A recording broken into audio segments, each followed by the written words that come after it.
mesmo que Deus chegue e santifique, mesmo que o Evangelho ilumine a sua mente, a sua compreensão, acerca de coisas que para Deus são diferentes, mas você ficou tão condicionado pela cultura do gueto, pelo condicionamento, pelas podagens, pelo treinamento de seita, pela neurose moral que foi plantada em você, pela qual você se julga o mundo, julga tudo, julga até o Evangelho, julga até Jesus, que você ama, sem entender como é que ele é tão diferente de tudo o que você é ensinada a viver e praticar em relação a outras pessoas.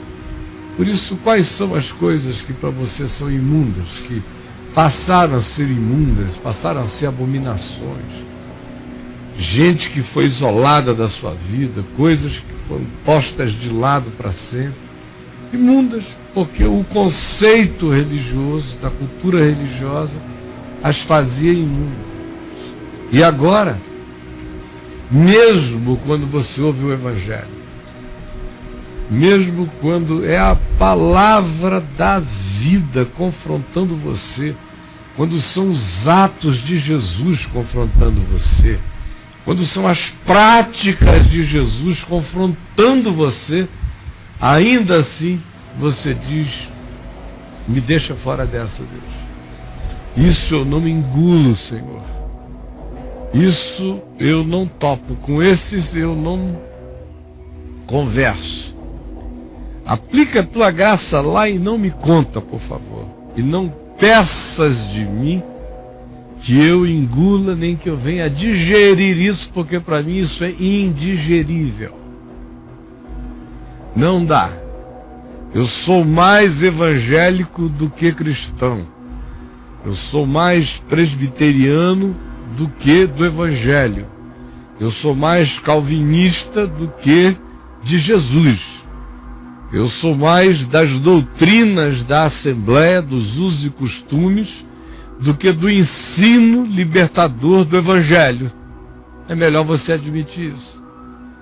Que o limite para Jesus agir na sua vida, do Espírito Santo para agir na sua vida, tem que ser entre as fronteiras do que você permite dentro do escopo de usos, costumes e clonagens instituídas na religião que você abraçou, que passa a ser de fato a deusa de Deus, porque até Deus tem que se submeter aos tetos, fronteiras, limites, contimentos dessa construção que você diz que não é a deusa da sua vida.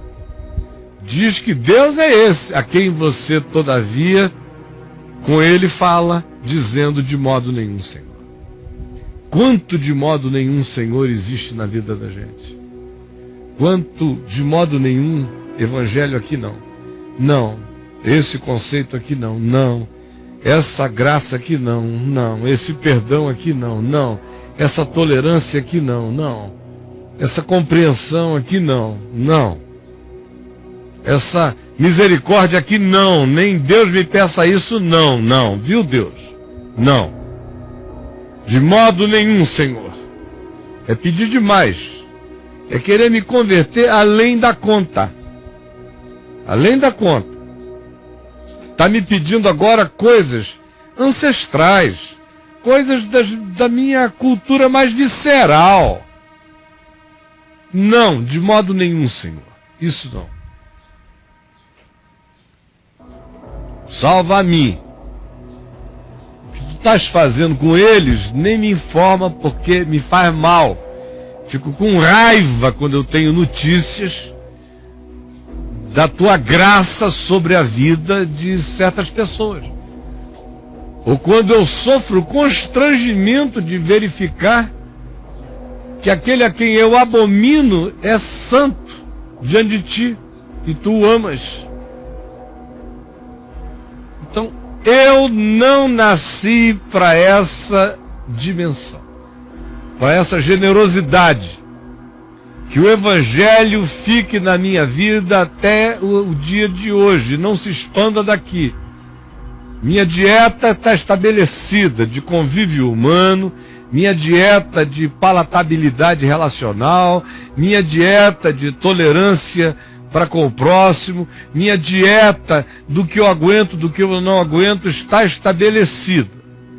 Isso tudo que tu estás pedindo para que eu creia, que eu posso comer, digerir bem, que vai fazer bem para mim, que vai ser uma inclusão benéfica, que tu santificaste, eu fui treinado a abominar, não quero, mesmo que seja teu evangelho isso, mesmo que seja o teu chamado para meu alargamento de consciência, eu não quero.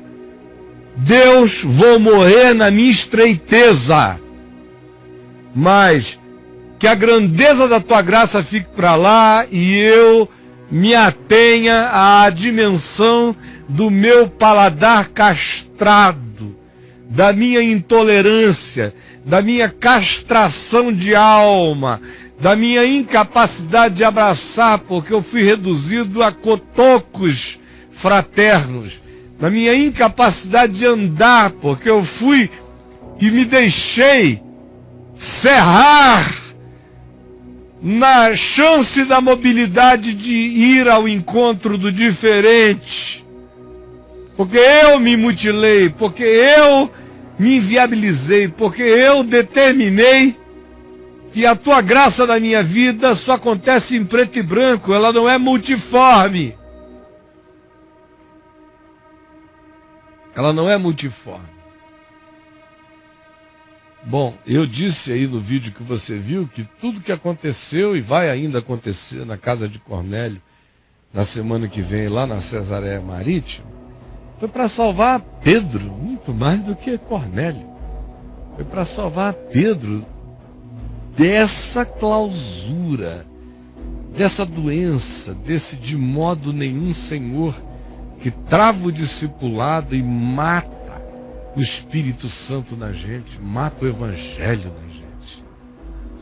Não permite que o Evangelho nos force, nos expanda, nos faça crescer, não permite que a salvação se desenvolva na gente, com temor e tremor. Então me diga quais são os seus modos nenhum, você diz de modo nenhum Deus, ou aquilo que você abomina, que na sua cabeça hoje você até já entende, mas você diz, fique para lá, eu não tenho nada a ver com isso, não quero nem saber de como é que Deus ama essa gente.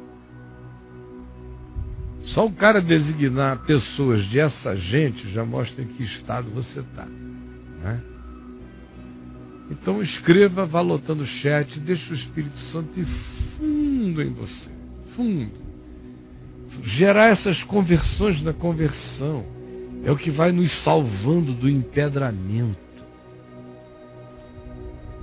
Pedro conhecia Jesus, mas veja como conhecia ainda tão pouco.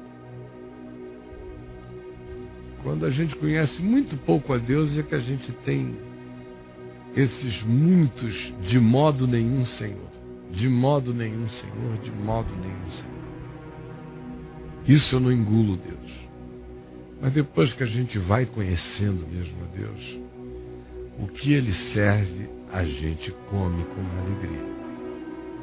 E a quem Ele acolhe, a gente sente que é nosso privilégio acolher. Essa é a vida de alguém que se fez, pela graça de Deus, filho do Pai Celeste, porque é tal pai, tal filho, imitando o seu comportamento, o seu amor, imitando não em externalidades, mas no brotar sincero da mesma natureza divina em nós, em nome de Jesus.